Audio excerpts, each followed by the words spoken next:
part of I Remember the Service. Would you please state your name? Yeah, Carlton Reed. All right, and where do you live? I live in North Hoosick. I see we are a native of Hoosick Falls? I'm a native of Hoosick Falls. I was born on Cary Avenue. On Cary, yeah. All right, now, would you tell us a little about, before you went to the service, about your life in Hoosick Falls, or when you went and so forth? Well, I left Hoosick Falls when I was 16 years old, when I graduated from high school. And then I was away for about 50 years. And then when I retired, I was teaching at the University of Massachusetts. And I retired there. I moved back to the area. And now you live in the area. All right, would you tell us a little about your youth before you went into the service? How old were you when you went into the service? I was 29 when I went in the service. So you had quite a life before the service. Yeah, I went to Pratt Institute and went to Hobart College, and I graduated from New York University and Columbia University. I got a degree. My doctorate came from New York University. And then I went into teaching, and I was teaching in Nyack when the war started, and the Army offered a program that was called a VOC, Volunteer Officer Candidate. And I went and took the intelligence test and physical and met with the Officer Candidate Board and was accepted. I went in the Army with the understanding I would go to Fort Belvoir, Virginia after basic training because I was doing industrial camouflage before the war. And not many people knew about that. Yeah, what year was this that we're talking about? Approximately 42, 43. Well, we're in the 42, 43 Yeah, area, all right. And they ran a program at Pratt on industrial camouflage. So I graduated from that, and so I was doing some of that freelance in New York. And then I signed up for this volunteer officer candidate program, and when I got through my basic training in Spartanburg, South Carolina, Camp Croft, they were going to send me to Fort Benning, Georgia, which was infantry officer training program. And I said, I have no interest in the infantry whatsoever. But they didn't have any quotas to send people to the engineering school for officer training. And so I could take a discharge. And all my buddies said, you don't have guts enough to take a discharge. And I said, like hell I don't. So I took a discharge, and which is a strange thing in itself that the Army left that loophole. And then on my way home from South Carolina, I stopped in Washington and was interviewed by the Red Cross to become a combat field director. And so by the time I got home from the Army, same day I was Red Cross field director. And I was assigned immediately to the infantry. So you got to the infantry no matter what, yeah? So I spent all the time I was in the service was with the infantry. All right. And what the Red Cross, did they train you for their field? Yeah, I went to American University, which the Red Cross had taken over in Washington, and they used that as a training center. And we were taught a lot about social work and how to work with, people who had problems. And then we were given a lot of money, which we could use to loan to soldiers or give them when they needed money on emergency leaves and so forth. And where did they station you as the Red Cross? Where did the Red Cross send you? Oh, well, for training they sent me to American University. Yeah, but what did you do after you graduated? And then I got sent down to Front Royal, Virginia camp of embarkation, and I was going to be sent overseas just as a casual to, be assigned any place. And then a call came through for the 103rd Division, needed somebody, and so I got sent there. And where were they stationed in? And they were at Camp Claiborne in Louisiana. And the day I arrived, they were packed up, ready to move out in the morning on maneuvers. So I went out on Louisiana maneuvers with one blanket and a half shelter hat. I nearly froze to death. As a matter of fact, life in the Army in maneuvers was actually tougher than life in combat, because occasionally in combat we'd take a town, we could be indoors and sleep and get a hot meal, but on maneuvers there was no indoor any place, and we were out there for 2 months, and it was muddy and it was awful.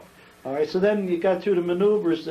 What happened And then? then we moved, we never went back to Camp Claiborne. We went to Camp Howes in Texas, and we stayed there until sometime in October 44, and then we shipped out to go to Europe. And you were a Red Cross person attached to the 103rd. Yeah. And I was attached to the 411th Infantry Regiment. We had 4 men. One had division headquarters, and 1 in each military regiment. And my responsibility was the 411th Infantry Regiment. So then we went in training in Howes, and then we were trained as Air Transport Division. We were, we did flying in gliders and landing. We never had to jump though, but we all wore a parachute in case we had to jump. These little gliders were little wooden framed flying machines with just a canvas around them and a ramp to walk on solidly inside. And the first time we flew, there was a young lieutenant, probably 18 years old, who was the pilot in charge. And so when we were up here flying, that you were towed in that time. They would tow you off the ground, up in the air, and then cut loose. And then you're on your own. And he said, how many of you would like to do a loop? And everybody said yes, because I knew you couldn't loop a glider with 21 men in it. But he looped. I looked up, you know, and here's the Red River, and I'm down, and here's the sky, and it felt like we were going right out of the bottom of the plane, you know. Yeah. So, but we never had to fly in the glider in combat, because when we were taken out of the lines in Europe to go to the west side of the Rhine, we were supposed to fly across in the gliders, but the Army took the Remagen Bridge, which the Germans had left standing, so we got across the river without flying across. And by the time we got to the bridge, it was so beaten up, and the Germans, of course, shelled it. And we built what the Army calls a ponton bridge, a pontoon bridge across, which is a boat after boat after boat after boat, and then with planks on top of that, we crossed them. I'll never forget that in March, and the river was wild and all, going up and down. We were all smoked in. You could only see about 3 feet in front of you, with MPs on there waving us on, hurry up, hurry up, hurry up. So that was it. And then we crossed through the rest of Germany and to Stuttgart. We took Landsberg, where Hitler had been imprisoned. And then we went down and met the American Fifth Army in Italy. We crossed the Brenner Pass, and after we were through the pass, we met the Fifth Army, and that was the end of the war. I read there was clippings upstairs, and they mentioned one thing about you getting gasoline from a kid that you knew in Nyack. I read that. There's a clipping upstairs on that. And I understand you did get some type of recognition for valor. Yeah. Would you tell us a little about that, if you don't mind?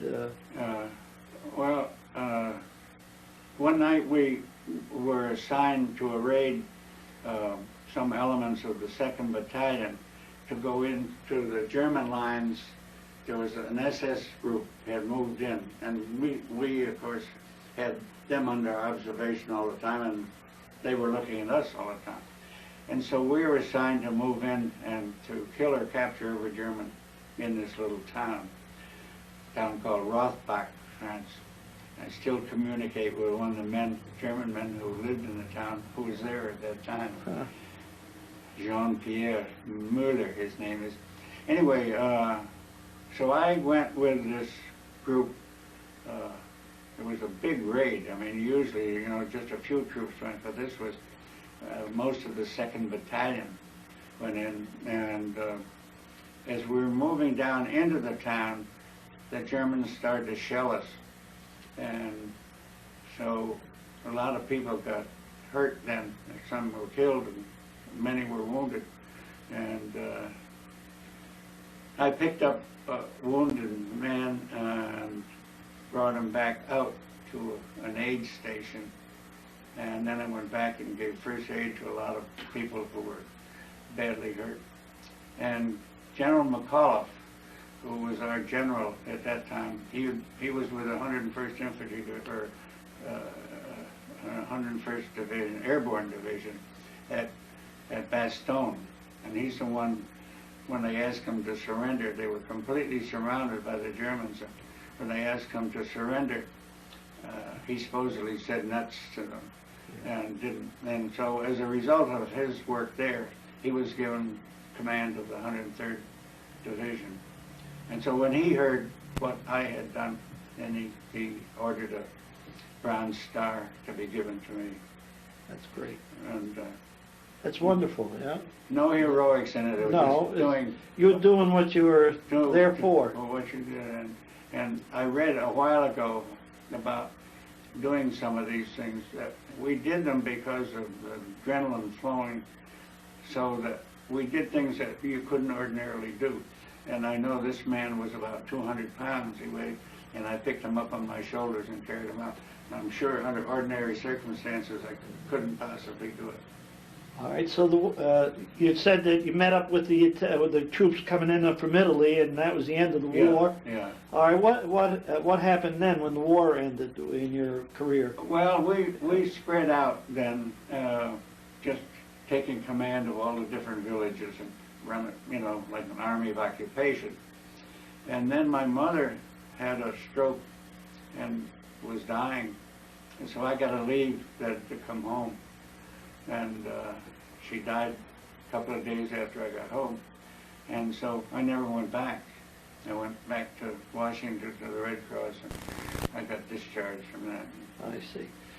And just a little about it. When you worked for the Red Cross and you were assigned to a division or an outfit, a battalion, yeah, then you became a non-combatant, but you were there to help the people in any way that you could. Yeah.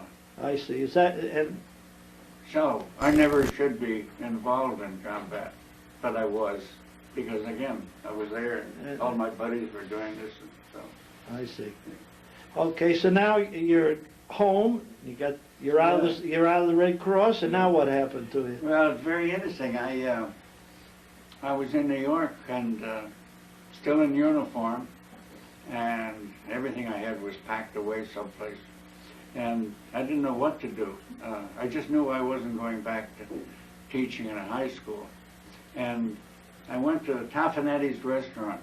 And in those days, business was such that when you went in a restaurant like that alone, they would seat you with somebody else. No privacy, you know. So I was sitting with a man I found out who was an art director in New York City. And when he found out I was interested in art, he said, "What are you doing tonight?" And I said, "Nothing." I thought I was being propositioned. So he said, "The Art Directors Club is having a seminar for you GIs and help you get located and acclimated." And so he said, "Why don't you go?" So I went and I listened. They gave a lot of lectures on different things. And so when I was through, I was ready to leave. And there was a girl at the door, and I had to hand in the card indicating who I had interviewed. And I said, "I didn't interview anybody." I said, "I'm really not interested in talking." She said, "Look, there's Dean Boudreaux over there. and he has nobody with him. Why don't you go and have him sign the card, because it's my responsibility to get this card signed. So I know Dean Boudreaux, whom I knew. He was the dean at Pratt when I was a student there, and he asked me what I was going to do, and I said, I don't know, I'm looking. So he said, how would you like to teach at Pratt? So I said, that sounds good. So he said, I just talked to a young man that I almost offered the job to, and I told him to come over to the office tomorrow morning and we'd continue our discussions. But you get there ahead of him, and you got the job. So when I got there, I thought I got there early, but the man that he talked about was already there in the waiting room. But Boudreaux wasn't there. And so when he walked in, he saw me, he said, come on in, Carl. Come in, he said, go room 207 or someplace. There's a drawing class for you to teach. And that's how you got your job in Pratt. That's very interesting. It was really great. It was the most enjoyable teaching I ever had. I mean, I had all GIs, and for the first couple of years they were all men, and then later a few girls came in that had been in the service. And these boys worked so hard, you know, I felt guilty giving them assignments. They worked so hard, and it was such easy teaching, and we all came from a common background, a common experience that we had. We used to go sketching in Central Park, and when it was time for critique at the end of the afternoon or the morning, I'd whistle and give the infantry signal to assemble on me. So then we get together. It was a great time for teaching. And how long did you teach at Pratt? I was there 5 years, and then and I was doing commercial art in New York. I only would work like a day and a half or 2 days or something part-time. Pratt at that time hired all professional people who were doing commercial art in New York City, and most of them were alumni, and so they actually were contributing a lot because they didn't pay that much. But and then my old boss at Nyack High School encouraged me to come back there to teach art, and I did. And he was the greatest educator that I've ever known. I mean, he was so advanced, and it was fun to work with him. And I went there, and I don't know, I stayed a couple of years, I guess. And then I went to work as a state supervisor for the State Education Department, which was an interesting experience because I traveled all over the state and evaluated our programs and tried to help them. And then I went to New Paltz, the State University there, and I taught there for 4 years, I think it was. And then I went from there to Elmira College, where I taught 1 year. And then I was working on my doctorate at that time, and I took a year off and to work on the doctorate, and I went back to the State Department too, and I worked part-time there, which was a great thing because it gave me transportation all over the state. And then after I finished there, I was wondering, you know, could a person go into a town or a city and have some impact? Could one person really make an impact on a city's education program? And so I took a job in Rochester, New York, director of art for the city schools there. And that was a great experience. I was in the 60s, you know, after all the riots. And Rochester was one of the towns that was really beaten up. They had a big Negro population there. But then the Elementary and Secondary Education Act was passed. And this man who was superintendent was a sharp guy. And he had already been to Albany and found out how you would apply for these grants. And he had the forms all made. And so he was had a courier at Albany the day the governor signed this bill. And they brought him out to us. He put a bunch of secretaries to work all weekend.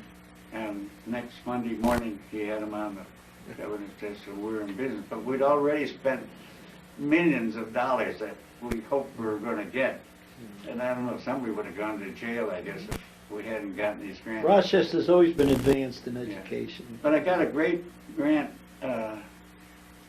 I got two grants, and one was for what we call art action centers, and the idea was to take youngsters who were real troublemakers and get them into a situation in art where they could use their energy constructively, creatively. So we had a lot of heavy work to do, and cutting salt blocks, you know, where they were pounding and so forth. And that was the most successful program. Students went from first grade reading level to seventh grade reading level in 1 year when they were in this program, with no extra teaching of reading. It was just they wanted to learn to read. They had all these books on ceramics and sculpture and building, and they couldn't read them, and they wanted to know. So they learned how to read. They wanted to read for the first time. And so that program was really great, and it was written up by the federal government as one of the 14 most outstanding programs in the country. Do they exist right now? Are they doing those in the state, or that just went by like everything else? Like every other good thing, you know, goes by, they just dropped it back. Yeah. And then, what was the other program we had? I can't remember. I had two of them anyway. All right, and then you finished up in Rochester. What? Yeah, then I had a friend who was in the art department at Southern Connecticut College, and he called me up and asked me if I would come down there and run their art education program. So I went there, and then I stayed there 2 years, and then I had another friend who was at University of Massachusetts, and asked me if I would come there because they needed someone in art education there. So, as my son said, you were a lucky guy. You never had to look for a job. Yeah. And I was lucky, I guess. So is that where you finished up at the University of Massachusetts? Yeah, and then I was there for, I don't know, maybe 17 years. I had 2 sabbaticals, so I had to have been there 14 years. Yeah, right. And then when I retired from UMass. UMass. Came to Hoosick Falls. And he came back home. Yep. And I noticed, I read that book you wrote, and I found it very interesting. That was articles that you had written, or? Yeah, well, I wrote a series of articles for the Cambridge Eagle and Hoosick Falls, as I recall. Because I thought, you know, there are a lot of things that I remember about Hoosick Falls that most people don't know anything about. Right. I mean, they're all dead who knew about this. Yeah. So I wrote this series of articles, and with the understanding that I could combine them and publish it as a book. And so I did. He still owes me $500 for the articles. Let's say, I'd like to ask you a couple more before we quit. You got married. How many children did you have? I have 2 children. I see. And my son is head of the art department at Colorado College at Colorado Springs. And my daughter lives on the Cape, and she's manager for a garage. I see. In Wareham, Mass. All right, and I think that's about it that I could think of as far as that gives us a good biography of your life and your service and so forth. We thank you for coming out. Is there anything else you'd like to say? Or? No. All right. Well, Georgia,